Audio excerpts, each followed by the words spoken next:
Welcome back. I'm Kim Bailey, she's Fulyana Osborne, and this is Inside Exec. Today we have yet another request from a listener, and this time it's an extension of the podcast where we talked about knowledge management and knowledge transfer. And the request came in to Fulyana, so she's going to introduce it. Hello everyone. This podcast is in direct response to a request by one of our listeners, and it will cover hoarding information and collaboration at work. Now you might recall that in previous podcasts we have talked about knowledge management. We talked about the responsibility of individuals to harness and share information. We talked about the management and the culture of the place where it allows you to be rewarded and recognized for following the process of knowledge management as well as collaborating with other colleagues. In this particular podcast, we are just focusing on one angle of it. As per the listener's request, it's, if you like, as a case study, it's a situation where an organization has very long-term employees. These long-term employees know the business inside out, and they're specialists in their own areas. They appear to a new person to be protective of that information, and the culture itself is not really at a point where people feel everybody will share information. In this case, it's actually quite the opposite. How do you, as an individual, a relatively newcomer, when I mean newcomer in this sort of context, apparently some of the employees have been there 15 years plus. So as a newcomer, you could be brand new, you could be 2 years, you could be 4 years. Anyway, and what do you personally do to make sure that the information is being shared by yourself and the other colleagues, and instead of saying, well, the organisational culture is such, I can't do anything about it, this is frustrating, I can't do my job, etc., etc. The listener wanted to know what tips, what things can that individual do to make sure that they get the most out of the situation instead of the negative and frustrating approach. Now, just before you go on, Fulyana, I think we need to have a little disclaimer here. The practical tips that we talk about are always ways that we've tried during our careers. Now you can tell us about your approach. The first thing I thought of is we really should be very careful not to put all the group of people that have been there a long time, long-termers, in one bucket. They're actually not one person. I think it's pretty important to remind ourselves to always be specific in our communication and evaluation. In this situation, saying the culture or everyone can make both your perception and your resolution of the issue jaded or even incorrect. They're more than one person, so they've got different behaviours, they've got different needs, they've got different frustrations themselves. They actually got some insecurities maybe. Maybe some of them think knowledge is power, and giving that power away will threaten their importance and their relevance to the organisation. Maybe some of them are just shy and threatened by new people coming, sucking the information out and going somewhere else. So it could be a multitude of things, or it just could be that they're in a habit, that's all. They're in a habit of working in a certain way and behaving in a certain way, and they don't see it as right or wrong. It's just the way things are. Regardless to what that is, let's now focus on the responsibility of that new person rather than the others. Firstly, as a newish person, it's like with everything. You need to build relationships. You have been chosen to join the organisation because of what you have to offer, and you chose the organisation because of what the organisation has to offer you. And that is, other than a salary, of course, and it's going to offer you a career path, a learning about that industry or that organisation for you to use in the future, within and outside the organisation. I'm going to butt in yet again to say that if you have concerns about your decision to join an organisation, you could go back through our podcast to the talk we had with John Eddy And John talked about not only the responsibilities of an organisation being honest with when they are recruiting, but the responsibility of you when you are choosing an employer. Okay, now you can go back to talking, Fulyana. Relationship building is really, really important in everything. So it's always got to be a two-way street. You can't approach it by saying, look, I need to do this and I need to know that, and therefore this person knows it and I'll just go and get it. Well, that's a one-way street, is what's in it for me. It's all about me. A two-way street would be is what can I offer the other people? What can I offer my colleagues? How can I work with them? First and foremost, I think we need to acknowledge that people that have been there a long time do know a fair bit about their organisation. They do know how it worked, what's been tried before, what worked, what didn't work before. In some cases, they become subject matter expert. As a subject matter expert, it's a fantastic thing to have in an organisation where you can call on such expertise instead of hiring, say, an expert consultant and pay a lot of money. But you can't expect to walk in there and say, but you work here, you get paid, so give me the information. What you need to do, as I said, is build a relationship and help them. So if everybody goes to them and keep asking them for information, they feel and they have no time to grow themselves, to do what they want. In some cases, you might offer them some resources. But firstly, with the relationship, be generous with your feedback to them. Be generous by acknowledging that they have got a lot to offer and that you like to work with them, and if they're good enough to share some of their experience and expertise. So if you've been given a task to do, or your job, whatever that is, the first thing you do is you do some research. That research will be within and outside the organisation, global. You can use whatever search methods you want. So be sure to have done your homework first before you go to that person to ask for their part of the information. Once you've done that, you could go to that person and say, book time with them, make sure that you show respect to their time, and ask them, say, can I please run something past you?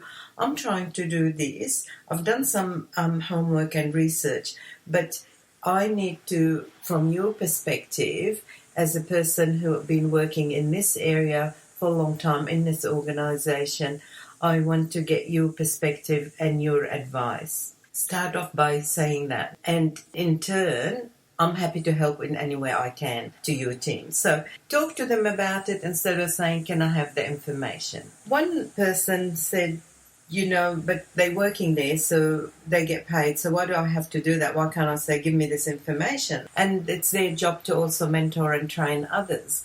It's true up to a point, but how would you approach your supervisor? Your supervisor is also a person that's supposed to know stuff, give you stuff, teach you, work with you to grow your career. But you don't march into your supervisor's office and say, listen, I need this, this, and this, and it's your job to give it to me. You don't. You actually work with people as individuals, just like you like people to work with you. You might well have heard me laughing in the background as Fulyana was giving you this practical tip. That's actually because I nearly fell off the chair. So all I'll say is that this particular example that Fulyana has given you is definitely one from our joint working experience. So always take accountability for the relationship yourself. So you encourage sharing information by sharing yourself. You also need to acknowledge when people give you information, public recognition, at a meeting, in an email, whatever it might be. Let others know that so-and-so have been fantastic in sharing and helping with the information. Say things like, I could not have a complete project here or completed this task without the input from and the benefit of their X years of experience. What that does is you doing it as an individual and genuinely, because that is what happened, then people will think, oh, okay, well, this is valued, and this is slowly how the culture changes. And it's up to the individuals, both the new and the existing people, to make it work, but in this case we're concentrating, as I said, on the newer colleagues. Is this always going to work? You will have some successes with some of the people and not so much with others. So back to basics, understand the person, what their needs are, what make them tick, and work with them individually.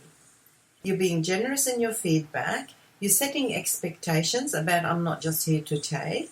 You're encouraging sharing by sharing yourself. You're saying, look, I know this is going to take a while for the information for you and your staff to give me this information. Is there anything I can do by getting some of my staff to work with you or do something for you? Because in respect of your time and the effort you're putting in helping us. And in that case, what you're doing is you're offering resources, you're sharing, and you are not treating everyone the same. Always be sure to say why you're looking for the information and what you need it for, because that's not really, that's a very smart thing to do, because A, makes sense, but B, it's because once you say to someone, look, I'm trying to do this and I've got this information and to me the gap is and what I'm looking for, by doing it that way, the other person wouldn't just give you what you asked for, but they will be able to say, and what about, and have you thought of? So that's when the collaboration come together. And that's when between both of you, this will become a better outcome and you giving credit where credit is due. So be generous in your feedback, set expectation, encourage sharing, reward particularly those who went out of their way to help you, and don't be mean in the way that you give back your information and give credit. I'm going to hand over to Kim now, and I'm sure many people come across this sort of situation, and Kim, in her vast experience with many businesses, has come across it, and we'll hear her point of view. I've been really interested to hear Fulyana's observations and suggestions in this situation, because I think it's a very difficult one to overcome when you are new to an organisation or you haven't been around as long as everyone else who seems to have all of the information. I think also, though, it's an opportunity for you to not always follow the same path. Certainly the suggestions that Fulyana has given us today will give you some approaches to be able to gather information and knowledge from these people if that's what you really need. But it's also an opportunity for you to think a little bit more laterally, a little bit more out of the box about other solutions, other ways of getting the information. You know, we do live in an information age. We do have data available to us all sorts of ways. And if it does become not possible for you to gather the knowledge from within the organisation, then think about other ways that you can get that knowledge, or whether in fact you need that knowledge for the activity that you're looking to do.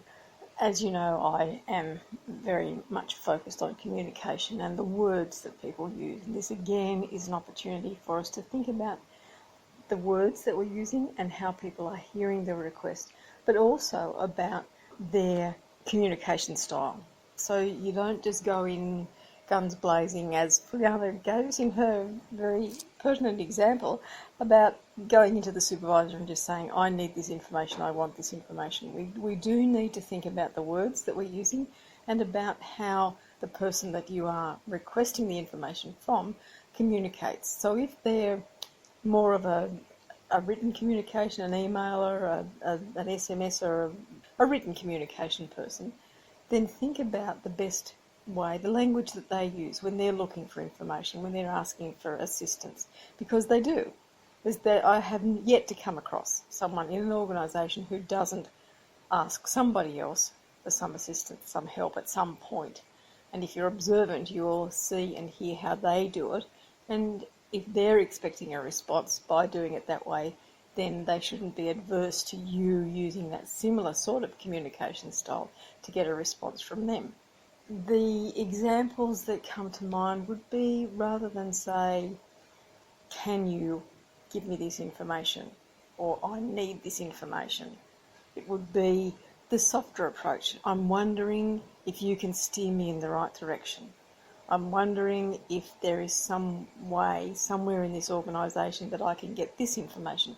Don't ask them specifically for it, even if you know they're the ones that have got it. Let them volunteer, let them be the ones in charge, let them be the one that makes the decision to give you the knowledge and the information. Perhaps they're more a visual communicator, and so it might be easier for you to elicit information or knowledge from them if you go in with diagrams and charts and some other way of visually showing them the work that you've already done and where the gaps are in your knowledge and the information that you have. And again, it's about not pointing to the gap and saying, you need to tell me how to fill in this bit, or you need to show me what needs to go here. To put yourself on the line a little bit and let them again be in the driver's seat of giving you, making the decision to give you information and knowledge if you think that that's right. Now, of course, the other approach is that you fill in those bits with what you think might be the case, and you just ask them for confirmation. You just say, this is what I think it should be, this is my feeling is that this is the information, is that correct? From your experience, from your knowledge of this organisation, am I treading down the right path? Is this the right thinking? Is this the right approach? Let them, for me it just comes back to letting them be the ones that instigate transferring the knowledge, even though you're putting your hand out, but it's ever so gently, and what you're doing is just opening the door so that they can come through. And again, I will go back to what I said earlier. If they're not going to take that up, if they're not going to give the information, then there's a reason behind it. And you have to understand that they might be very hesitant about giving information out, giving knowledge out, because they feel like they are threatened. And so we have to acknowledge that that might be the case, and that may well be a reflection of the culture of the organisation, which you're not going to fix by any means immediately. I can talk now from my own experience. When I look back at some of the organisations that I have gone to as a consultant, consultants are often in the position where knowledge will not be shared, transferred, acknowledged. If I think about the instances where it was just not possible for me to get the information, and I was really in a position of being the meat and the sandwich between the current management of an organisation and the workforce of the organisation, it became an opportunity for me to present solutions to the organisation based on my experience in other organisations. So I didn't look for the knowledge within the organisation. I got a sense that it was not going to be forthcoming, and so I said, okay, this is the situation, so I will present them, both sides of this particular activity, with a solution or solutions or suggested courses of action that come from outside, not just this organisation, but outside this industry. And just see what the reaction is, because that may well engender some information being forthcoming, and if not, it might well be solutions that they would never have thought of themselves and approaches that they would never have thought of themselves. So without being too specific in this case study, that is another approach that you could think about, is to actually look for resolution of the issue outside of your industry, outside of your organisation, or the organisation that you're working with at the moment. If you find, I might just go back to the culture one, because that is a worrying one, I know, when you get a sense that you've chosen this organisation and you've put some effort into it, you feel like it's good for your career because you wouldn't have chosen it otherwise, and you're now faced with the realisation that this is perhaps not the ideal environment, it's not the best place for you. And I think those are very real considerations that you have to take into account, because if in the long term you need information and knowledge from people in the organisation and you need it to do the job that you've been chosen to do, and that's not going to be forthcoming, then you have to address it. You have to say, well, is it worth me bashing my head against the wall to try and continue to do something in this organisation? Just do the pros and cons, do your lists of for and against, and make sure that the effort that you're going to put in to resolving these sorts of issues is going to be worth it for you and for your career. And otherwise you're going to make those tough decisions. You've got to say, well, the culture of this organisation is such that it's not going to change in the short term, it's not going to benefit me trying to change it or trying to get the information. I'm not going to be able to give the best I can to this organisation because it's not doing its share in helping me give it the best. And so I have to make a decision of stay or go. Bit dramatic, I know, but I think that you are now at a level in the organisations and at a point in your career where you need to be making those kinds of decisions. You don't have time to waste. You've got skills that are valuable and worthwhile to other organisations. Move on. Find somewhere else that will utilise your skills, will share their knowledge, and so there is a synergy that occurs that benefits everybody in this situation. It's been an interesting case study to consider, and I thank our listener for contacting Fulyana and outlining it for her so that we could talk about it. We do enjoy hearing from you and thinking about the case studies that you bring to our attention. So please drop us a line if you've got an idea or you've got a situation that you'd like us to discuss and talk about. For now, I'm Kim Bailey, she's Fulyana Osborne, and this is Inside Exec.